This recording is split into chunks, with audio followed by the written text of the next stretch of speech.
Good morning बच्चों। आज नौबत खाने में इबादत पाठ की व्याख्या करने जा रही हूँ। नौबत खाने में इबादत प्रसिद्ध शहनाई वादक उस्ताद बिस्मिल्लाह खां पर रोचक शैली में लिखा गया व्यक्तिगत चित्र है। यतीन्द्र मिश्र ने बिस्मिल्लाह खां के परिचय के साथ साथ उनकी रुचियों, उनके अंतर्मन की बुनावट, संगीत साधना और लगन को संवेदनशील भाषा में व्यक्त किया है। उन्होंने यह भी स्पष्ट किया है कि संगीत एक आराधना है, इसका एक विधि विधान है। संगीत एक शास्त्र है, केवल इसके परिचय ही पर्याप्त नहीं है, बल्कि इसे पूर्ण रूप से पाने के लिए इसका अभ्यास यानी कि रियाज भी करना पड़ता है। गुरु शिष्य परंपरा, पूर्ण तन्मयता, धैर्य और मंथन भी इसके लिए बहुत ज़रूरी है।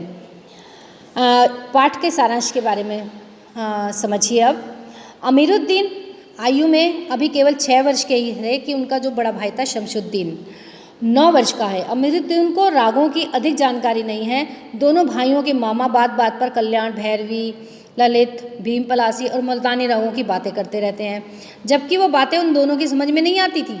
दोनों मामा सादिक हुसैन, जो इनके मामा थे, अली बख्श देश के जाने माने शहनाई वादक थे।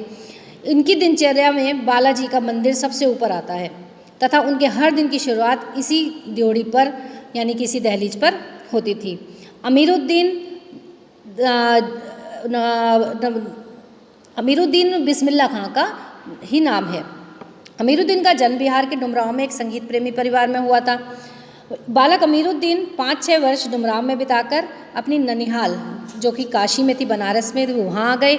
और डुमरांव का अगर ऐतिहासिक परिचय दिया जाए तो उसमें कोई विशेष बात नहीं है, केवल इस तथ्य के सिवाय कि शहनाई बजाने के लिए सिर्फ रीढ़ का प्रयोग होता है और जो रीढ़ होती है वो एक नरकट घास से बनाई जाती है। यह घास डुमरांव के पास सोन नदी के किनारे उगती है। अमीरुद्दीन के परदादा उस्ताद सालार हुसैन डुमरांव के निवासी थे। ठीक, अब इनको संगीत की प्रेरणा कहाँ से मिली? अमीरुद्दीन जब 14 साल की उम्र में पुराने बालाजी के मंदिर के नौबत खाने में रियाज के लिए जाना पड़ता था। बालक अमीरुद्दीन को बालाजी मंदिर तक जाने का वह रास्ता बहुत अच्छा लगता था, क्योंकि उस रास्ते में रसूलन बाई और बतूलन बाई जो है उनका घर पड़ता था, क्योंकि उनके गानों को सुनकर उन्हें बहुत प्रसन्नता मिलती थी और यूँ कह सकते हैं कि वो उनकी प्रेरणा स्रोत थे। अपने ढेरों साक्षात्कारों में बिस्मिल्लाह खां ने ये बताया है कि अपने जीवन के आरंभिक दिनों में संगीत से लगाव इन्हीं गायिका बहनों के कारण इनको हुआ था। वैदिक इतिहास में शहनाई का कोई उल्लेख तो नहीं मिलता। इसे संगीत शास्त्रों के अंतर्गत सुशिर वाद्यों में गिना जाता है। अरब देश में फूंक कर बजाए जाने वाले जितने भी वाद्य होते हैं ना, उनको नए बोलते हैं। शहनाई को शाहने अर्थात सुशिर वाद्यों में शाह की उपाधि दी गई है। शहनाई की इसी मंगल ध्वनि के नायक बिस्मिल्लाह खां 80 बरस से सुर मांग रहे हैं। वह जब भी नमाज़ पढ़ने जाते थे ना, तो हमेशा अल्लाह से यही प्रार्थना करते थे कि मेरे को सुर बख्शो, और मेरी जो वो आराधना करते थे, वो कहते थे कि मेरी ऐसा प्रभाव दो कि मैं सच्चे मोती जो हैं, जब मैं गाऊं तो लोगों के मुंह आँखों से सच्चे मोती गिरें, अर्थात ऐसे आंसू निकल आएँ, रोंगटे खड़े हो जाएं उनके। बिस्मिल्लाह खां का मुहर्रम से भी बहुत जो है संबंध रहा है। उनको मुहर्रम बहुत पसंद था। मुहर्रम के महीने में शिया मुसलमान हज़रत इमाम हुसैन और उनके कुछ वंशजों के प्रति 10 दिनों की अज़ादारी यानी कि शोक जो है वो मनाते हैं। यह कहा जाता है कि बिस्मिल्लाह खां के ख़ानदान का कोई व्यक्ति मुहर्रम के दिनों में ना तो शहनाई बजाता था और ना ही किसी संगीत के कार्यक्रम में सम्मिलित होता था। 8वीं तारीख को खां साहब बड़े खड़े होकर शहनाई बजाते थे।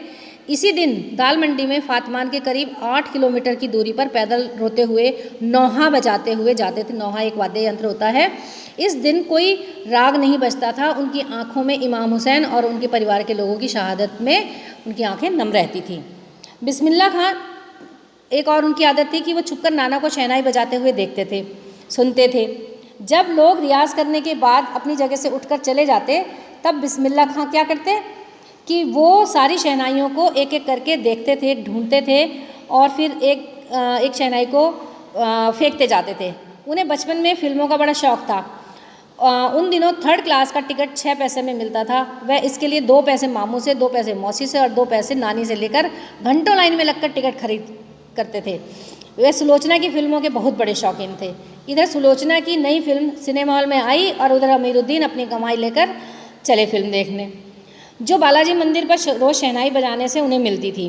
इसी तरह वे कुलसुम की देसी घी की तली संगीत में कचौड़ियों के भी शौकीन थे। संगीत में कचौड़ी इसलिए क्योंकि कुलसुम जब कलकलाते घी में कचौड़ी डालती थी तो उस समय छन्न से उठने वाली आवाज़ से उन्हें सारा आरो अवरो दिखाई देता था। काशी में संगीत कार्यक्रम के आयोजन की परंपरा पिछले कई वर्षों से दक्षिण में लंका पर स्थित संकट मोचन मंदिर में चली आ रही थी। हनुमान जयंती के अवसर पर यहाँ 5 दिनों तक शास्त्रीय एवं उप शास्त्रीय गायन वादन की उत्कृष्ट सभा होती थी। इसमें बिस्मिल्लाह खां अवश्य रहते थे।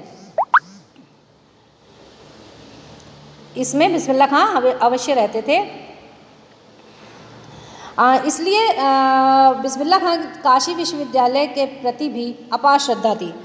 जब भी काशी से बाहर रहते वे विश्वनाथ व बालाजी मंदिर की दशा की ओर मुंह करके बैठते और थोड़ी ही देर सही मगर उसी ओर शहनाई का प्याला घुमा देते थे, यानी कि उस तरफ मुंह करके वो शहनाई बजाते थे, ये उनके सम्मान में।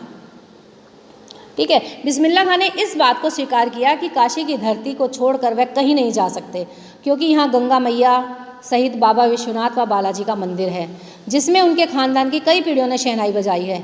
उनके लिए शहनाई और काशी से बढ़कर इस धरती पर और कोई जन्नत नहीं। काशी संस्कृति की पाठशाला है और यहाँ कलाधर हनुमान व नृत्य विश्वनाथ हैं। काशी में हजारों सालों का इतिहास है। ये बहुत बड़ी बात थी कि वो मुस्लिम होते हुए भी बालाजी और विश्वनाथ मंदिर और काशी के प्रति इतनी श्रद्धा भाव रखते थे। शहनाई के कारण उनको बहुत सारे ऐसे सम्मान भी मिले हैं। बिस्मिल्लाह खां और उनकी शहनाई दोनों एक दूसरे के पर्याय थे। खां साहब को ताल मालूम था, राग मालूम था। एक बार उनकी किसी शिष्य ने उनसे फटी तहमद पहनने के लिए उनको टोका, तो इतनी प्रतिष्ठा और भारत रत्न जैसा सम्मान मिलने के बाद उन्होंने फटी तहमद नहीं पहननी चाहिए, उनकी शिष्या ने कहा। बिस्मिल्लाह खां का उत्तर था कि सम्मान उन्हें उनकी शहनाई के कारण मिला है, ना कि वस्त्र के कारण। उनका कहना था कि मालिक से यही दुआ है कि सुर ना फटे, चाहे तहमद फट जाए, क्योंकि फटी तहमद तो सिल जाएगी, लेकिन अगर सुर फट गए तो वो नहीं सिले जा सकते। बिस्मिल्लाह खां का जो दर्द था, बिस्मिल्लाह खां को यह दुख था कि काशी में पहले वाली मलाई, बर्फ़, कचौड़ी, जलेबियाँ नहीं मिलती और ना संगतियों के लिए गायकों के मन में पहले जैसा कोई आदर भाव ही रहा है। अब घंटों रियाज को कोई नहीं पूछता। कजली, चैती और शिष्टाचार वाले पहले के समय को याद कर वहाँ विभोर हो जाते हैं, जिसका आज अभाव है।